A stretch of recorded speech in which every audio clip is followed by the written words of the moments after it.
Hi there, and welcome to the Best Of show from Winthrop Close-Up. Today we're looking back and highlighting the best stories from our 6 shows this semester. You ready for this? Let's do it. All right.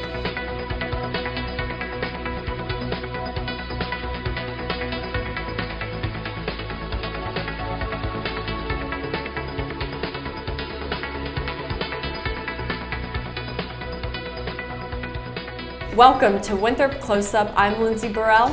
And I'm Isaac Smith, and we have a special show planned for you this evening. I'm Saisha Latimer, and that's right, we're highlighting some of the best of the best. And I'm Jake Alexander. Today we've got politics, sports, entertainment, and more. This semester, we've seen everything from national to local elections, including a very tight presidential race. Throughout the 2020 election season, Donald Trump and Joe Biden took different approaches to campaigning. You got to get out and meet the voters. Even during COVID, people want to see you. Now, Biden's been doing, socially distanced events where he's masked and small crowds and so forth. Trump, on the other hand, who had COVID a couple of weeks ago, is going out with large groups of people who are sitting right next to each other and they're not wearing masks.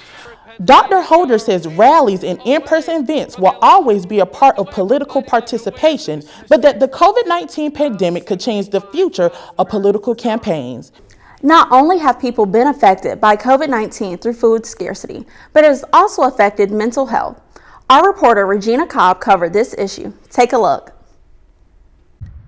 Mental illness is a term used to describe a number of conditions, such as bipolar or depression, that affects the way a person feels or thinks. If the medications or treatments prescribed do not work properly, it can cause a mental setback for the patient, which could lead to emotional stress.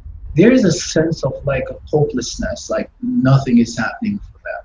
They're not making any headway. So depressive, this is the point where depression starts stepping in. One of my favorite opportunities this semester was being able to share the story of a survivor of a human trafficking attempt here in Rock Hill. I was not the only girl there that night. For Faith, it was part of her routine, going to the gym like any other night. However, once she arrived, she noticed something was off. I noticed that there was a truck that was still running, which I thought was strange. Who sits in a parking lot at a gym?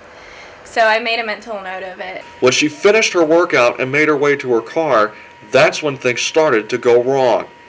Women's basketball is starting back up, but things are looking a little different this season. The Lady Eagles start a new era as they bring in a bunch of newcomers and the addition of interim head coach Samika Randall-Lay. Lay believes that with this mix, the key is patience. A lot of new faces out there, and they're trying to get to know one another, so off-court chemistry, we're trying to work on that within the guidelines of COVID-19.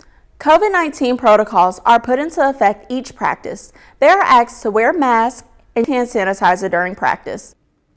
COVID-19 is not only affecting us here at home, but even major sports leagues such as the NFL.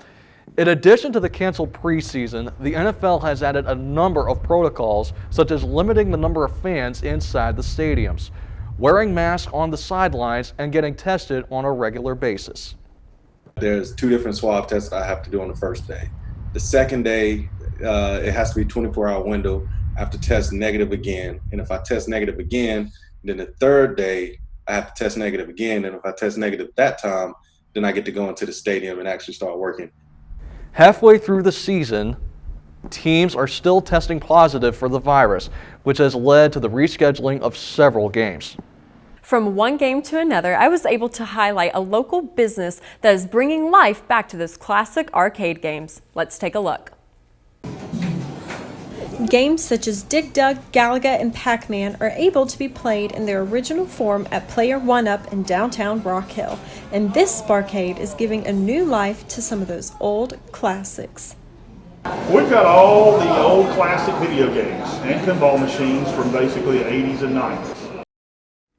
October was full of spooky stories from our reporters. One of my favorites was covering students working seasonal jobs at local haunted house attractions. The Frightmare on Dam Road Haunted House certainly was an appealing and fun seasonal job Despite the conflicts of completing assignments, students who worked here said they appreciated how flexible the operation was. Well, guys, what a fun way to wrap up this semester. Once again, I'm Lindsay Burrell. I'm Jake Alexander. I'm Isaac Smith. And I'm Saisha Latimer. Thank you for watching and have a great night.